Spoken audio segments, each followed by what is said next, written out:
to the Making It Through series. I'm Camesha, a licensed clinical social worker and founder of Sister Afia Community Mental Wellness. In this episode of Making It Through, we're going to be talking about making it through relationship issues. Relationship issues are extremely common in our society. With divorce rates of over 50% in the US, it's important to really focus on how we can maintain and sustain healthy relationships. In my work as a therapist, working with many people, but particularly young adults, people are trying to figure out how to have healthy relationships. Whether it's issues with communication or moving in together, people are trying to find ways to have healthy companionship that can last a long time. Relationships by any means are not easy, but there are ways that we can work at them so that they will be fulfilling long term. Here are 4 ways that you can make it through relationship issues.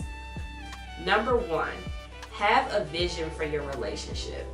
Often people are getting involved in relationships with people without even mapping out a vision of where they want their relationship to go and ideally how they would like to maintain their relationship. So having a conversation with the person that you're dating, the person that you're in a relationship with, about what do you all envision for yourselves? Like, how do you want to be able to grow together, to develop together?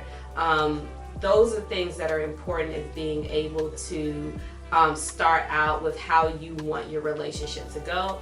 I often find that people can get in relationships and have no vision of where they want to go, and then later on they can experience challenges with people wanting 2 different things or wanting to be able to live out 2 different versions of the relationship, which can start conflict. Number 2, identify the root causes of conflict. I know a lot of times we see the happy pictures of people in relationships. We have like relationship goals and all those different things, but conflict happens in relationships. And that's not necessarily a bad thing. It just matters how you respond to the conflict. So one of the things that is important is to identify what are the root causes of the conflicts that are coming up in my relationship. What are things in the past that have happened when I've dated or been in relationships before that are creeping up in my current relationship, and what can I do to actually resolve those root causes of the conflict? Number 3, be understanding and give up the need to be right. One of the challenges that people encounter in relationships is everybody's trying to be right, and sometimes we can be so focused on why we want to be right to the point that we're not hearing and not understanding the person that we're in a relationship with.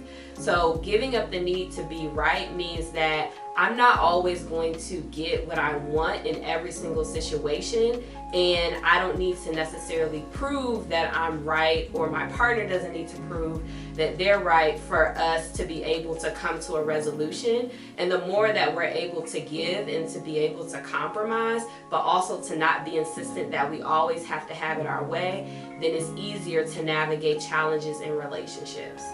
Number 4, be open to changing. So when you bring people together in a relationship, they kind of have their way of doing things. And so to be able to have a successful relationship, not just in the present, but in long term, it's important that we are open to changing, because there are going to be different things that happen throughout the course of your relationship that need flexibility in the way that you think and the way that you approach things. And there are ways that you can change the way in which you're doing things in your personal life and in your relationship that can lead to being able to have more fulfillment. So being open to change is one of the most important things. If you're having relationship issues and you are not open to changing, then things are going to persist, and then the relationship could end up ending.